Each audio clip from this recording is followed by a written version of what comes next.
It's 42 BC. Rain is hammering the dirt roads of central Italy. A 20-year-old woman is running for her life. She's 6 months pregnant, her tunic is caked in mud, and she's squeezing the hand of her 3-year-old son so tight his fingers are white. Behind her, Roman soldiers are closing in.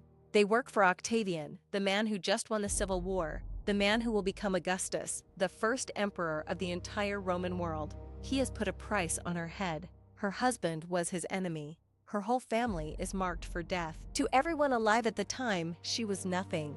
A loser's wife. A footnote in a war. A pregnant fugitive who would probably die cold and alone in the woods. But here's what no one knew back then. In 3 years, she would marry that same man hunting her. She would become the most powerful woman in Rome. And over the next 50 years, she would secretly pull every string of the empire, clear every single obstacle, and put her own son on the throne of Rome. This is the untold story of Livia Drusilla. If you only know her from high school history class, you probably think she was just the quiet, loyal wife of Augustus. The perfect Roman matron who stayed in her lane and supported her husband. That's the lie they taught you. The real Livia was one of the most ruthless, brilliant political operators the ancient world ever saw. She turned certain death into absolute power. She played every man in Rome like pawns on a chessboard. And she did it all while wearing the mask of a humble, obedient wife. No one saw her coming, no one suspected her, and by the time anyone figured out what she was doing, it was already too late. Here are 3 truths no textbook will tell you. First, she didn't beg Octavian for mercy. She sat down with him as an equal and negotiated the marriage on her own terms. It wasn't a rescue, it was a deal. Second, every single heir standing between her son and the throne died. At the exact perfect moment, one after another after another. Third, for almost 10 years, she ran the Roman Empire while the emperor himself hid on an island, too scared to face her. For 2,000 years, male historians shrank her down to a good wife. Then, in 2008, archaeologists dug up her private villa outside Rome and found hundreds of her personal letters. And suddenly, the whole story changed. This isn't just a story about togas and emperors. This is a story about what happens when the world counts you out, when everyone thinks you're weak, when all the rules are stacked against you, and you decide to rewrite every single one of them. Stick around till the end. By the time we're done, you'll understand why more and more historians now call her the real first emperor of Rome. To understand how Livia pulled off the greatest comeback in Roman history, you first have to understand how low she fell. This was the era of the Second Triumvirate. Julius Caesar was dead, and 3 men had carved up the Roman world: Octavian, Mark Antony, and Lepidus. They drew up hit lists of their enemies, had them executed, and seized all their property. It was a bloodbath. If your name was on that list, you didn't come back. Livia's first husband, Tiberius Claudius Nero, was on that list. He came from the Claudian family, one of the oldest, most prestigious aristocratic clans in all of Rome. He'd fought against Octavian, and he'd lost. Badly. When the proscriptions hit, he had to run, and Livia went with him. Let that sink in. She was 19 years old, with a toddler son, and pregnant with her second child. She didn't divorce her husband to save herself. She didn't beg her wealthy family for protection and hide in Rome. She grabbed her boy and she walked straight into exile. For 3 years they lived on the run. Sicily, Greece, back to Italy. There are accounts of them almost getting caught half a dozen times. Once, they had to sneak through a forest while soldiers searched every tree, and Livia had to muffle her baby's cries with her own hand so they wouldn't be heard. Her husband was a broken man, defeated, bitter, with no future. To everyone watching, Livia's life was over. She was a traitor's wife, a fugitive, a nobody. But here's the thing about Livia Drusilla. She never saw herself as a victim. She saw herself as a player. And when the game changed, she changed with it. In 39 BC, Octavian declared a general amnesty. The worst of the civil war was over, and he wanted to unify Rome.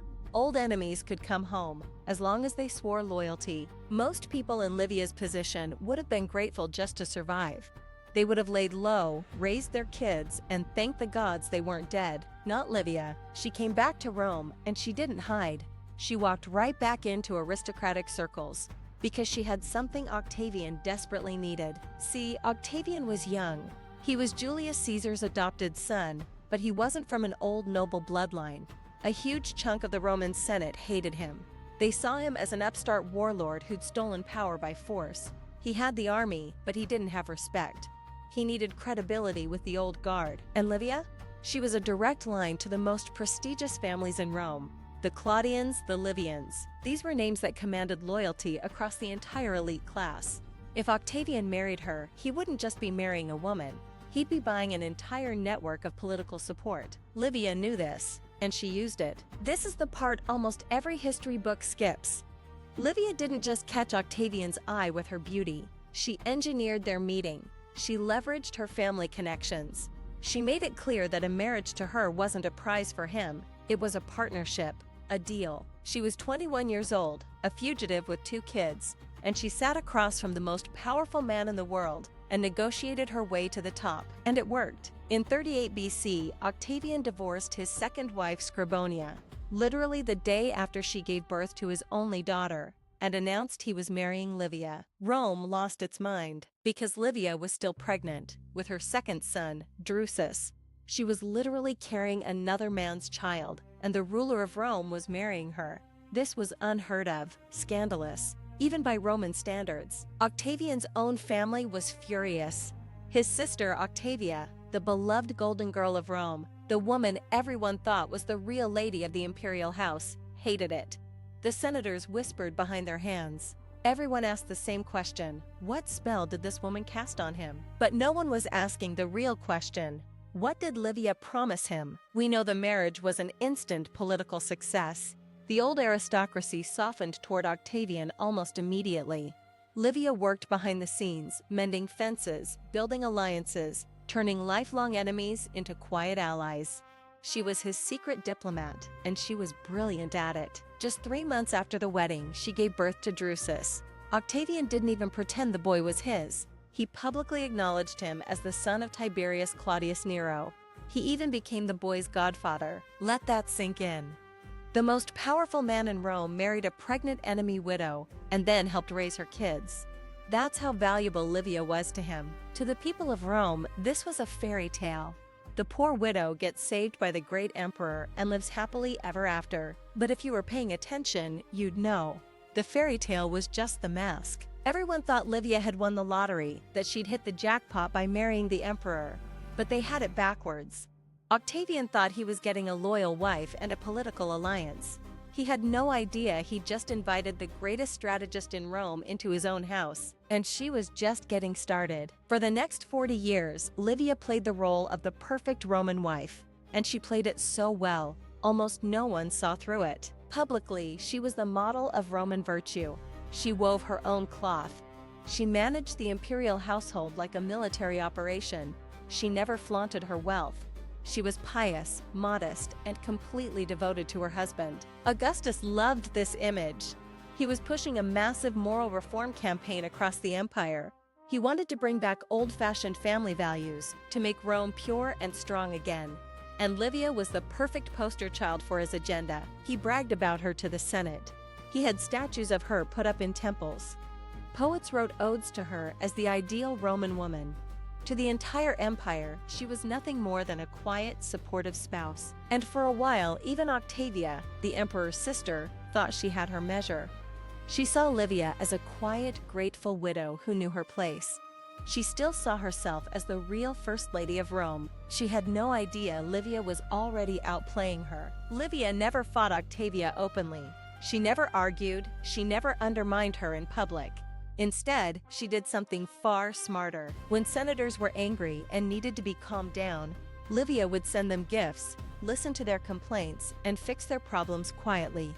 When a governor messed up and needed to be replaced, Livia would suggest a replacement and make it sound like it was Augustus's idea. All the credit went to Augustus.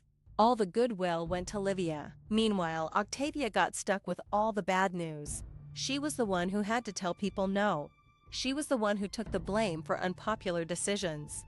Slowly but surely, everyone in the elite knew. If you wanted something done, you didn't go to Octavia. You went to Livia. Octavia never saw it coming.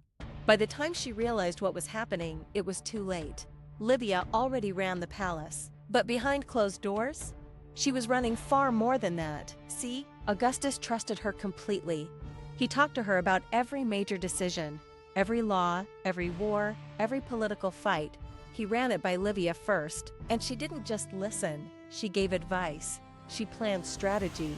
She fixed his mistakes. Ancient sources confirm that many of the most successful policies of Augustus's reign didn't come from him at all. They came from her. She was the one who figured out how to calm down angry senators without giving up power. She was the one who negotiated quiet deals with provincial governors.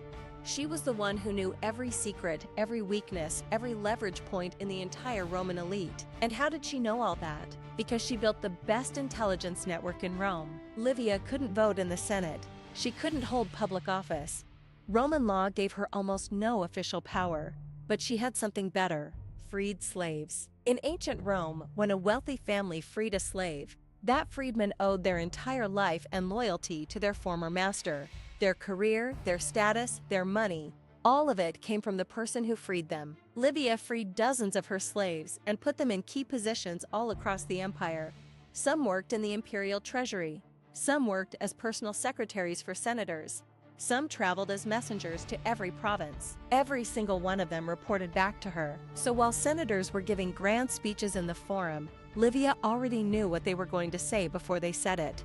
While governors were plotting in their palaces, she knew their plans before they even sent a letter. She knew who was cheating on their wife, who was taking bribes, who was secretly plotting against Augustus. And she never used that information loudly. She never yelled, she never threatened, she never got her hands dirty. She just let things happen. There's a famous story from those early years. A young senator made a joke at a dinner party. He said it was pathetic that Augustus was raising another man's children, that he was a cuckold, raising the sons of his enemy. The room went quiet.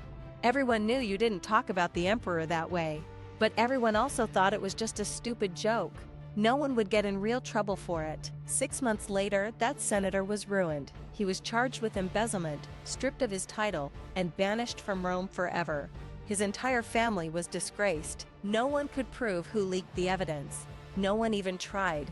It was just another political scandal. But if you looked close enough, you could see Livia's fingerprints all over it. This was her style. Slow, quiet, deadly. No drama, no screaming. Just problem solved. And all the while, she was building up her real legacy, her 2 sons, Tiberius and Drusus. She pushed them into the military. She got them command positions. She made sure they won battles, earned respect, and climbed the ranks step by step. Because Livia had a plan so big, no one even dared to imagine it. She didn't just want to be the emperor's wife. She wanted her son to be emperor. And anyone who stood in the way of that plan, they would disappear, quietly, without a trace. Now, taking down a loudmouth senator was child's play. That was just practice. But then came the moment that changed everything. The moment that turned Livia from a careful planner into a ruthless player. In 9 BC, disaster struck for Livia. Her younger son, Drusus, the charming, popular one, the soldier who was winning over the armies and winning over Augustus, was fighting in Germany. He fell off his horse, cut his leg badly. The wound got infected, and a few weeks later, he was dead. Livia was destroyed. Drusus had been her favorite. He was the better politician, the better general, the one Augustus actually liked. With him around, the throne felt within reach. Now, she only had one son left, Tiberius. Gruff, unpopular, cold Tiberius. And Augustus had never liked him. Before Drusus died, Livia had been patient. She'd played the long game, waited for opportunities. But after Drusus's death, she didn't have time to wait anymore. She had one shot, and she wasn't going to lose. From that moment on, every single heir standing in Tiberius's way was going to be eliminated, one by one. Let's be 100% clear. Augustus did not want Tiberius to be his heir. Not even close. He had a whole line of successors planned out, and none of them were Livia's son. First in line was Marcellus, Augustus's nephew, young, charming, popular, married to Augustus's only daughter Julia. Everyone knew he was next in line.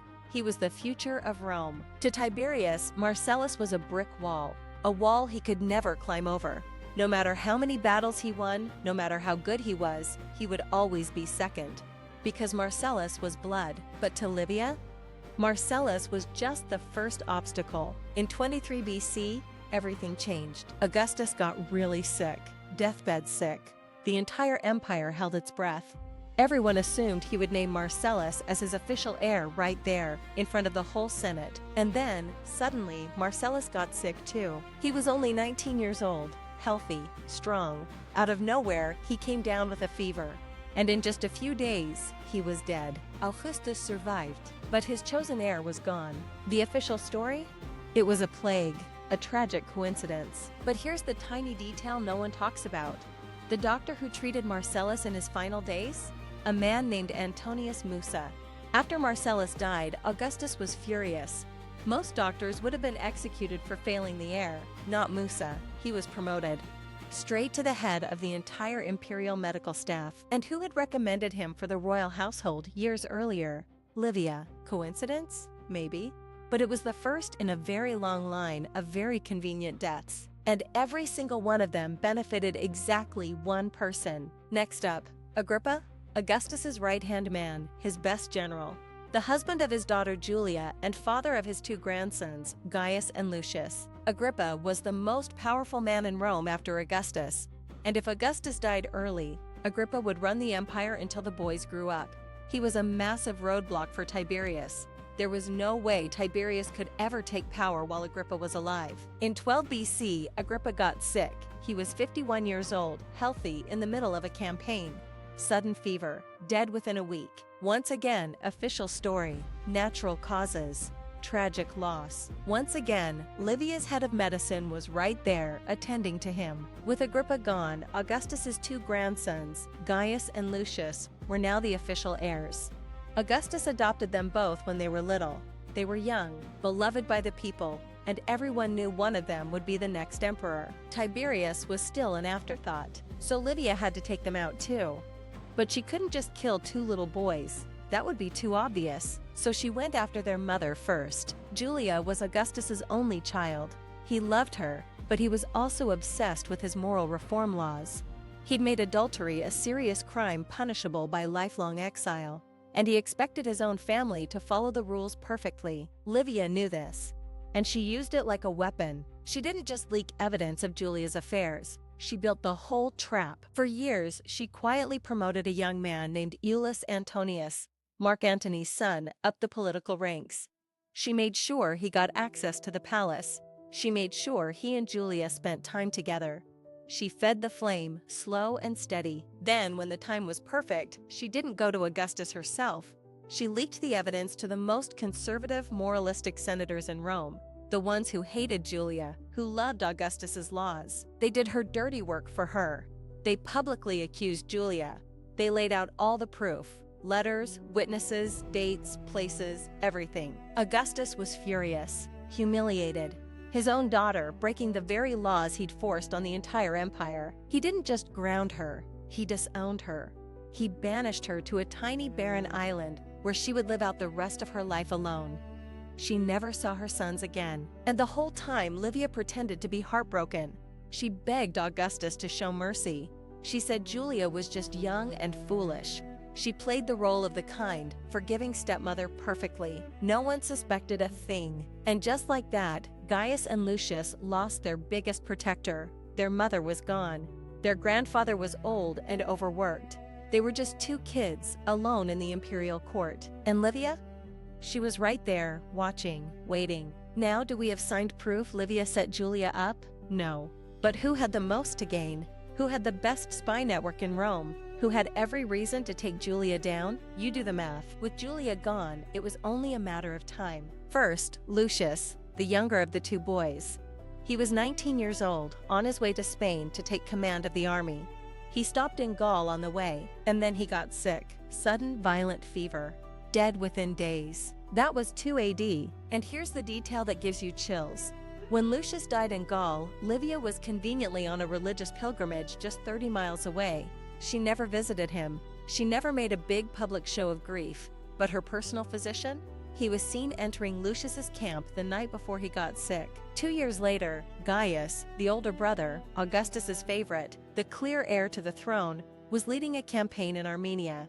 He got a small wound in a minor skirmish. The cut wasn't bad, The doctors cleaned it, stitched it, said he'd be fine in a week. Then they changed his bandages. 48 hours later, the wound was infected. Black, rotting, spreading up his arm. A week after that, he was dead. The slave who changed his bandages? Vanished. Never seen again. No record of punishment, no record of trial. He just disappeared. And who was in charge of all the imperial doctors and medical slaves?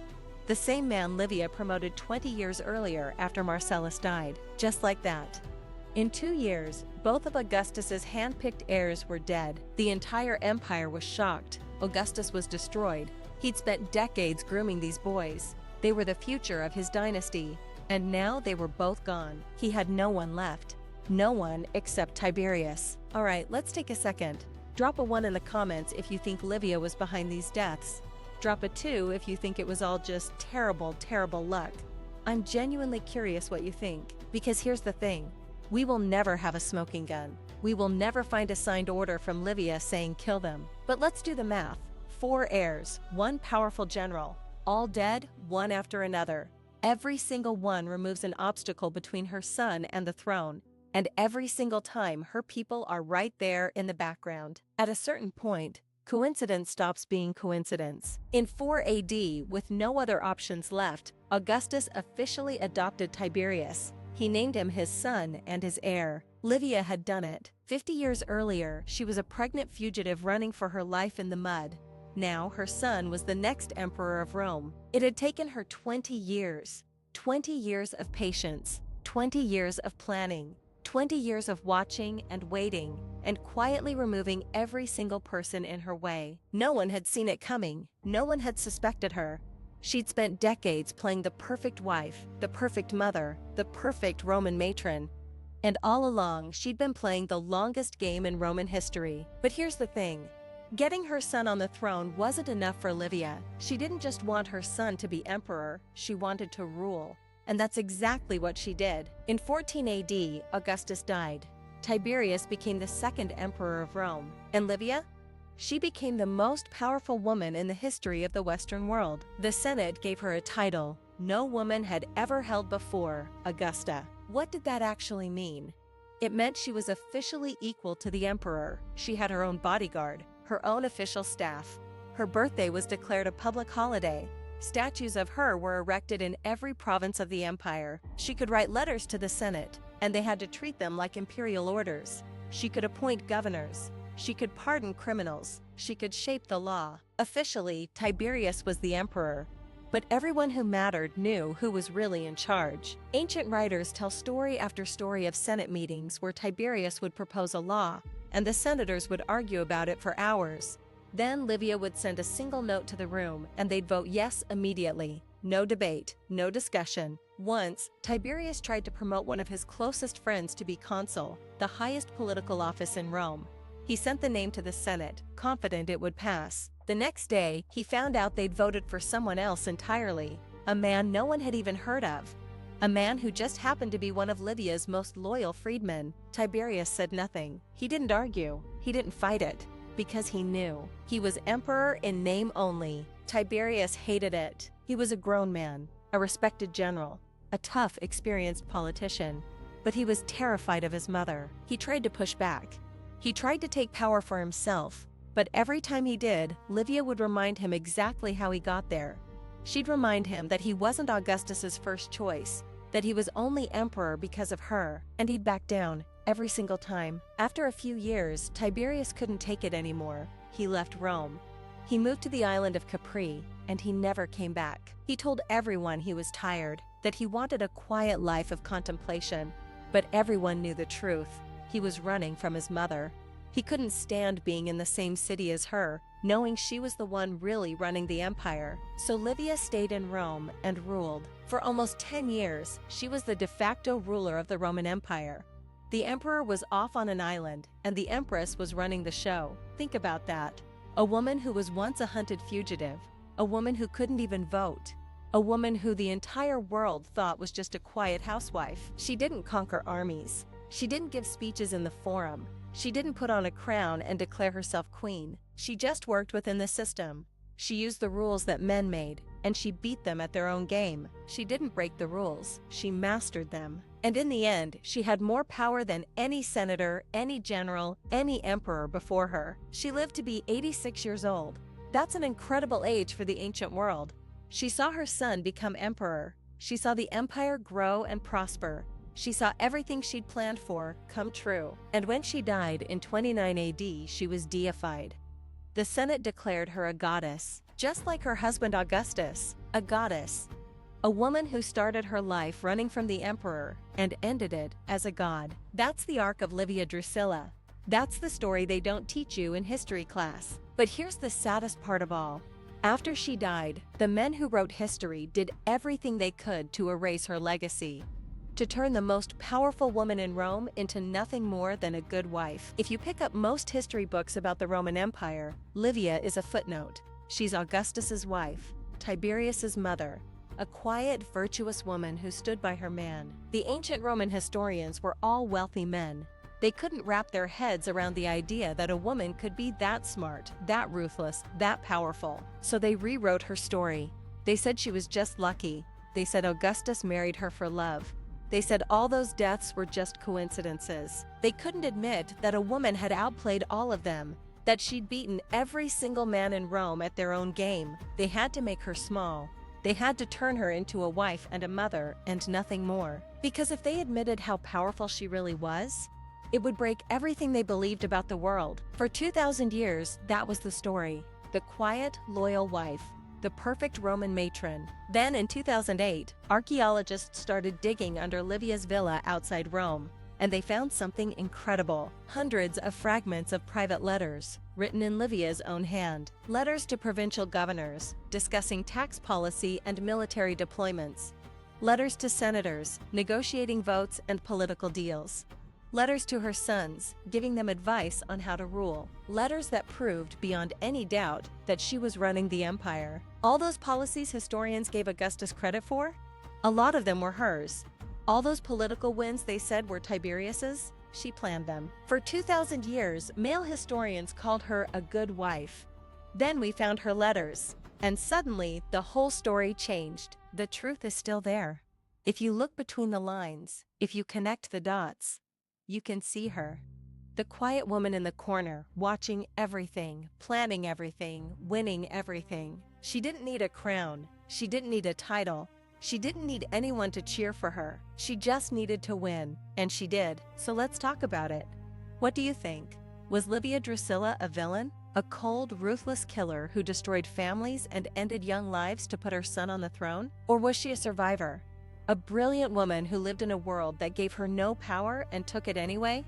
Who played the terrible hand she was dealt and turned it into a winning streak that lasted 50 years? Drop a comment down below. Let me know which side you're on. I read every single one. And if you love untold stories like this, stories of the people history tried to erase, the hidden players who changed the world from the shadows, make sure you hit that like button. It helps the algorithm a ton, and it lets us keep making these deep dives. Subscribe if you haven't already, and ring that notification bell so you don't miss next week's video. We're diving into another forgotten queen who fought the Roman Empire and almost won. Trust me, you don't want to miss it. Thank you so much for watching, and remember, the most powerful people in history aren't always the ones on the throne. Sometimes they're the ones standing right behind it. See you next time.